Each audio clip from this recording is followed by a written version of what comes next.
जैसे-जैसे वक़्त गुज़रता जा रहा है, हमारी एक्सपेक्टेशंस बढ़ती जा रही हैं, लोगों से भी और चीज़ों से भी। खैर लोगों से ज़्यादा उम्मीद ना रखें, लेकिन चीज़ें जो हैं वो आपको असिस्ट करने के लिए, जैसे आपके घर एंटर होने से पहले ही फ़ैन का या एसी का ऑन हो जाना, हाँ जी, पॉसिबल है। आप चीज़ों से एक्सपेक्ट कर सकते हैं अगर वो वर्क कर रही हैं इंटरनेट ऑफ़ थिंग्स पे। तो मेरे साथ रहिएगा, आज हम यही पढ़ेंगे कि स्मार्ट डिवाइसेज़ हमें कैसे असिस्ट कर सकती हैं।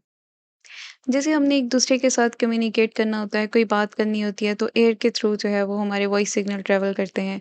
तो मीडियम जो होता है वो एयर होता है। बिल्कुल इसी तरह से जब बेजान चीज़ों ने एक-दूसरे के साथ बात करनी है या सिंपल वर्ड्स में जब स्मार्ट डिवाइसेज़ एक-दूसरे के साथ कम्युनिकेट करती हैं, तो उसके लिए जो मीडियम यूज़ होता है, वो इंटरनेट होता है। तो इंटरनेट के बगैर ये कम्युनिकेट नहीं कर सकती।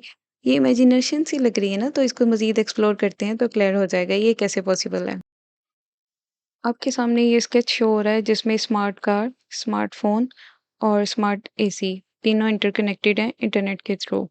तो आपकी गाड़ी में अगर फ़ोन है और उसमें नेविगेशन आपकी ऑन है, तो स्मार्ट कार का जो डिस्टेंस है वो एसी के साथ कंटिन्यूअसली कैलकुलेट हो रहा है। तो जैसे ही ये डिस्टेंस कम से कम होगा, मिनिमम लेवल तक पहुँचेगा, तो एसी ऑटोमेटिकली टर्न ऑन हो जाएगा। उसे पता चल जाएगा कि अब आप घर में एंटर हो गए हैं, तो मैंने टर्न ऑन होना है। तो इस तरह से ये ऑटोमेटिकली ऑन हो जाएगा। अभी तक की जो भी डिस्कशन थी वो बहुत इमेजिनरी सी लग रही है, पता नहीं पॉसिबल होगा कि नहीं होगा। तो थोड़ा-सा फ्लैशबैक में चले जाते हैं। हम 90s की जनरेशन है तो हमने 3 जो है वो डिफरेंट एराज़ जो हैं वो देखे हुए हैं। एक इंटरनेट जब नहीं था, दूसरा जब नया-नया इंटरनेट आया था और एक जो अभी जो हम करंटली स्पेंड कर रहे हैं 2010 से अब तक इंटरनेट ऑफ पीपल। तो इसको बारी-बारी देखते हैं, फिर यकीन आ जाएगा कि हम आईओटी से भी एन्जॉय कर सकते हैं।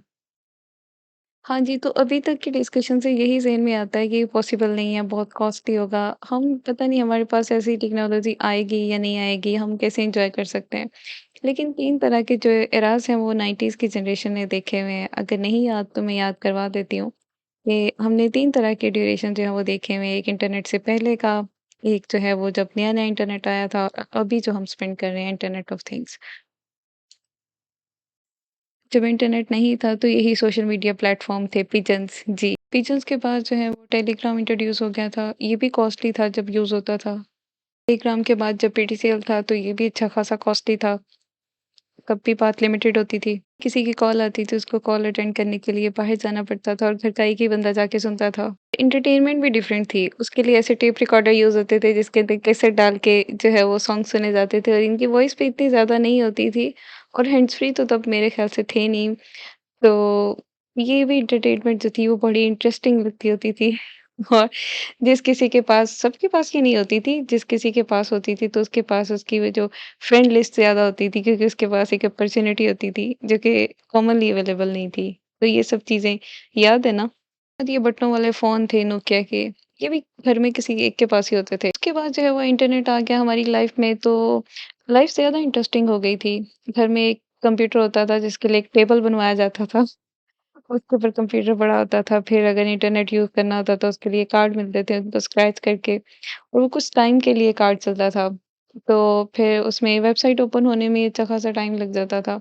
तो बेसिकली इंटरनेट का तब स्टार्ट था और ये भी बहुत प्रिविलेज घर होते थे जहाँ पे ये फैसिलिटी होती थी, सबके पास नहीं होती थी और इमेजिन भी नहीं करते थे। प्री व्हाट्सएप डेज़ थे, इसमें 2-4 ही ऑप्शन होते थे, एक याहू मैसेंजर था, एक हॉटमेल था और एक मेरे ख्याल से गूगल डॉक था। जिसके थ्रू सिर्फ़ आप मैसेज कर सकते हैं। तो ये भी बहुत फ़ेमस थे और जो इनको यूज़ करता था वो बहुत ही ऐसा लगता था कि इंटरनेट का बादशाह है। तो ये भी इमेजिनेशन में थी चीज़ें जो अब के बहुत ही कॉमन है। तो हर चीज़ ही पॉसिबल हो जाती है ग्रेजुअली। कई स्टोरीज़ के बाद जो है वो मेन हमारा फ़ोकस इंटरनेट ऑफ़ थिंग्स को डिस्कस करने से पहले जो है वो इंटरनेट ऑफ़ पीपल को देखना है जो कि अभी हम करंटली एन्जॉय कर रहे हैं। तो सारा फ्लैशबैक में जाने का पर्पज़ ये था कि जैसे बाकी सारी चीज़ें पॉसिबल हो गई हैं, तो ऐसे ही एक ना एक दिन ये स्मार्ट डिवाइसेज़ और ये सारा कुछ भी हमारे लिए पॉसिबल होगा। दुनिया तो इसको यूज़ कर रही है लेकिन हम तक आते-आते टेक्नोलॉजी को टाइम लगेगा लेकिन अल्टीमेटली जैसे हम एन्जॉय कर रहे हैं बाकी चीज़ों को तो ऐसे ही हम स्मार्ट डिवाइसेज़ को भी एन्जॉय करेंगे। अभी इंटरनेट ऑफ थिंग्स पे वापस आते हैं। इमेजिन करें कि ये चेयर और एसी इंटरकनेक्टेड है इंटरनेट के थ्रू। इस तरह से कि जैसे ही कोई चेयर पे बैठेगा एसी ऑटोमेटिकली ऑन हो जाएगा। तो ये कैसे पता चलेगा?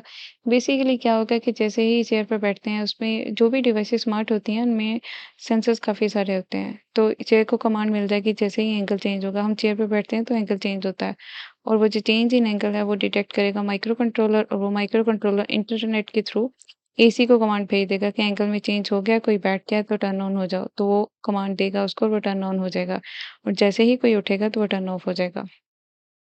हम डिस्कस करते हैं माइक्रो कंट्रोलर, वो 2 को डिस्कस करते हैं जो ज़्यादा एक्सेसिवली यूज़ होते हैं, एक रास्पबेरी और दूसरा आर्डिनो है।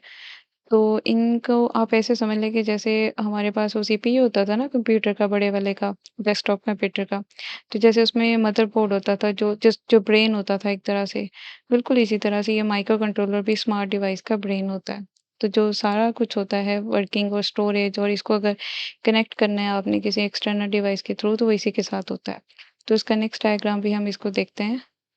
डिवाइस का ब्रेन यही होता है, और इसमें डिफरेंट पोर्ट्स होती हैं। ये उसी की डायग्राम है रास्पबेरी की, कि इसमें कनेक्टिविटी के लिए डिफरेंट पोर्ट्स होते हैं, स्टोरेज के लिए जैसे एसडी कार्ड होता है, एचडीएमआई से कनेक्ट करना है तो इसके अंदर ऑप्शन होता है, और ऑडियो वीडियो डिवाइस के साथ अगर आपने इसके साथ कनेक्ट करना है तो भी इसमें ऑप्शन होता है, इलेक्ट्रिसिटी के साथ इसको कनेक्ट करने के लिए भी पोर्ट, तो डिफरेंट पोर्ट्स होते हैं इसके, जिसके थ्रू जो है वो आप इसको यूज़ करते हैं, और ऑलमोस्ट आप इसको स्मार्ट डिवाइस का ब्रेन कह सकते हैं। डिवाइस इंटरनेट ऑफ थिंग्स पे काम करती है या स्मार्ट डिवाइस होती है, तो उसमें सेंसर्स काफ़ी सारे होते हैं, वो खुद से ऑपरेट करती है।